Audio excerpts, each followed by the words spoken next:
Saree is one of the world's oldest and perhaps the only surviving unstitched garment from the past. The saree forms the core of history and legacy. As a Malaysian, when I say the word saree, it is not something alien for everyone. Growing up in a multiracial country that filled with various cultures and their unique way of celebrating life, saree, even though it's not something every one of you own, but it is something every one of us are familiar to. Being an Indian, saree have been my most favorite outfit for special events and sometimes even for casual, as we have so many different varieties of saree available in the market. A very pleasant day to Miss Hamida and my fellow friends. Today I am pleased to walk you guys through some knowledge on 3 types of pure silk sarees mainly used by the South Indian brides for their weddings, which is Chettinad silk saree, Kanchipuram silk saree, and lastly the Mysore silk saree. Chettinad silk sarees are very comforting and normally made of cotton and blends. What I'm wearing right now is a Chettinad silk saree. Chettinad silk saree, or which also famously known as Kandangi saree, is among Chettinad state's oldest weaves, almost like 250 years in southern Tamil Nadu. The Natukoti Chettiars, a community that firmly upholds traditions, are from Chettinad. Devanga Chettiars, who have been expert weavers since ancient times, are one of the main communities involved in making Chettinad cotton sarees. Chettiars are well-cultured, disciplined and hardworking. They have carved a unique place for themselves among the various groups. Cotton's great absorbency and breathability made it the ideal fabric for hot, humid climates like those of Tamil Nadu, which is why it was, and still is, a material that the natives favoured heavily. On top of that, Chettinad sarees has been highly preferable for its authenticity way of making and its long-lasting durability. Once these sarees had seen enough use, they were converted into little totills or cradles in which babies could be placed and rocked. The fact that the sarees could be used again after their initial purpose is one thing, but this might also be credited to the zero waste ethic that was practiced in Chettinad at that time. The thickness is a result of how the saree was traditionally worn, which was different from how it is worn today and without any extra accessories, like this blouse. Interestingly, the saree was also said to be shorter than the traditional one, revealing the wearer's ankles. This traditional way of draping reveals a very classical South Indian look.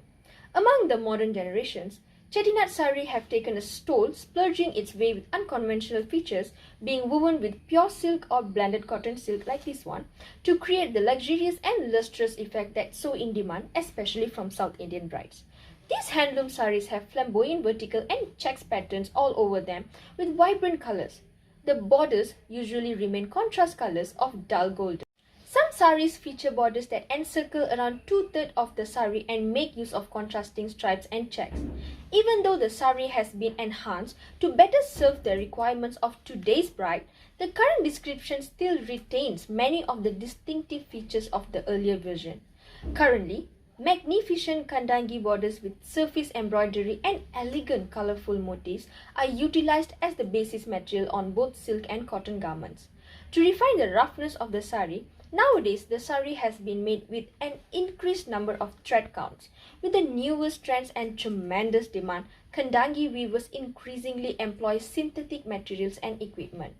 The Chettinad silk saree, which reflects both the opulent past and contemporary fashion trends, is unquestionably a Chettinad symbol, and it's evident why many South Indian brides prefer it for their big day.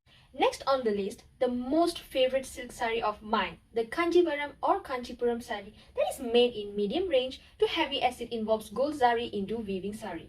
The origin of Kanchipuram silk saree began with a myth about a master named Sage Markanda who believed to weave for gods. He is believed to be the person in charge to weave fabrics to gods like Shiva and Krishna. He knew the most favorite fabric of theirs, which is cotton and silk. His expertise was passed on to his descendants, which are now considered as Kanchi silk weavers. Kanchipuram silk saree aren't like other sarees. In the Indian town of Kanchipuram, they are hand woven. The region around Kanchipuram is referred to as the Temple City or City of 1,000 Temples. According to the history, the city Kanchipuram came into popularity 400 years back when two communities that is already popular for their silk weaving skills, the Saligars and the Devangas, migrated to the city from a neighboring state, and silk was really very popular in this town. And gradually, Kanchipuram became the mother of Kanchipuram silk sarees in South India. Being an integral part of South Indian weddings, Kanchipuram sarees hold a luxurious status. Now guys, what I'm wearing is a Kanjipuram silk saree, if you guys are wondering.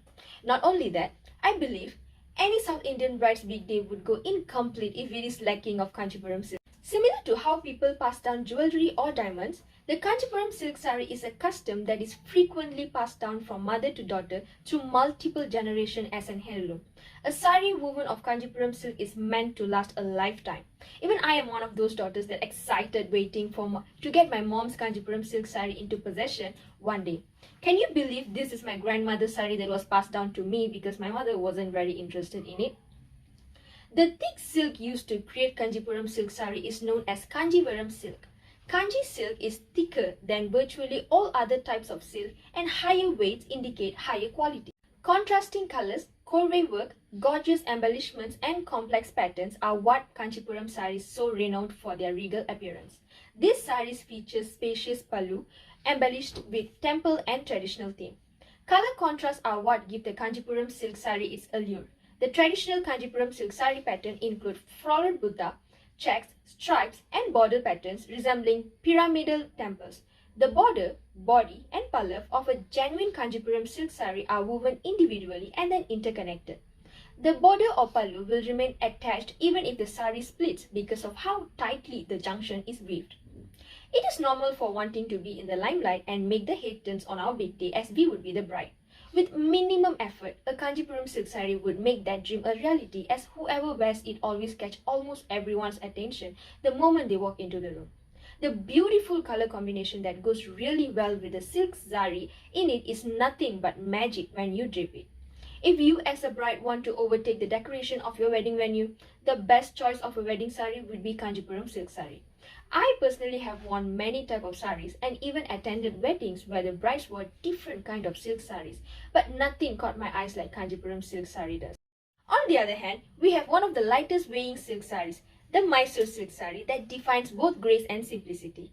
Legend has it that Maharaja Krishna Raja Varya IV, the then Maharaja of Mysore, was the reason behind of the existence of this lovely creation. The Mysore Silk Weaving Factory, which was founded precisely more than 100 years ago in 1912 by the then Maharaja of Mysore, is the only facility authorized to produce the multicolored fabric using only pure silk and gold zari. When he later traveled to Britain for Queen Victoria's Diamond Jubilee, he was struck by how the British royal family wore clothes made of machine-produced silk. This gave him the idea to bring 32 power looms from Switzerland and launch the oldest known machine-made silk saree manufactured in India. Although the Mysore silk saree's specific beginnings may be dated back to 1912, the first silk cocoons were brought to Mysore in 1785, marking the beginning of the saree's history. Tipu Sultan, the de facto ruler of the former kingdom of Mysore, brought silk cocoons from China with the intention of turning Mysore into a world-class producer of silk. Several hybrid silkworm species were developed that were tailored to the climatic conditions of India when the Sultan brought Saree culture to the kingdom of Mysore. The Karnataka Silk Industries Corporation is the sole manufacturer of Mysore silk saree in contrast to other varieties of silk sarees that are produced by several weavers separately. Mysore thereby becomes India's oldest silk manufacturing facility. Mysore silk sarees are the only sarees in the world that have a hologram and a code number sewn on them, making them unique and distinctive. These silk sarees are manufactured using 65% pure silk saree and 100% pure gold saree. The sarees are available in 115 vibrant patterns combination, approximately 300 distinct colors and that are either printed or dyed. The Mysore silk sarees are lavish, distinctively simple and exquisite, and they nevertheless stand out with all these features despite being manufactured. The sarees features a base fabric that is 100% pure silk mixed in a single color with a thin gold zari border at each end. Each 5.5 meter long saree has a huge exquisitely designed pallu and a blouse piece at the end. The base silk fabric is dyed in a single color and is kept plain without any patterns to highlight in the intricate zari work done on the borders, which uses real 24-karat gold zari from Surat. The fact that there are many different variations of Mysore silk saree and that they may be worn for both the wedding and the after party is one of the key reasons that bride choose of Mysore silk saree. Some varieties of Mysore silk sarees are 100% pure silk sarees in crepe de chine, georgette with or without gold lace in borders like this, and plain and printed dress material. As these sarees are known for its luster, softness and richness, it is amazing to drape as it does not take much effort to get the pallu and maripu, which is called fold, this one, as it is easily manageable. Because of its inherent color, which gave it an advantage all over the other silk. It is attractive to us. Since the zari on Mysore silk sarees is made of gold and silver, they have a lengthy shelf life and can survive for several decades at a time. Teenage girls also upcycle Mysore silk sarees by sewing the fabric into short kurtis and salwar kameez, while middle-aged men back in India use it to make salwar and sleeping suits. As for Malaysians, Mysore material are mainly stitched into Punjabi suit, baju kurung and cheongsam as for women and jipa for men. Even though there is a lot of silk sarees types are available in the market, Mysore silk material has been the ultimate choice around the globe to be stitched into different kind of outfit, as the material gives more comfort, which is suitable for casual or daily wear at anywhere. I have walked you guys through the wonderful history and brief explanation of 3 amazing types of silk sarees mainly used in South Indian wedding. I guess many of you here have already known the reason behind why these 3 are being the top picks of many of the South Indian brides. I am not surprised to know if any one of you here is looking forward to own a Kanchipuram or a Mysore silk one day. Sarees, though, are a traditional outfit of Indians, it is widely known around the globe, and till to date, still many upcoming designers are recreating unique and exclusive outfits replicating it. As mentioned earlier, no matter what type of silk sarees they are, every piece of it is made to be kept for decades and passed down to your generation. As the saying goes, not all glitters is gold, it can be silk too. You need not to be a bride, but you could always add this masterpiece to your wardrobe to be worn on special occasion. I will not be surprised if my beloved Malay or Chinese friends walks in our next class with a tailor-made Mysore silk baju kurung or cheongsam. By the way, what I'm wearing right now is a Mysore silk baju kurung. Worry not, if you need any guidance, you can always count on our Indian friends to provide you the place you could get through the authentic ones.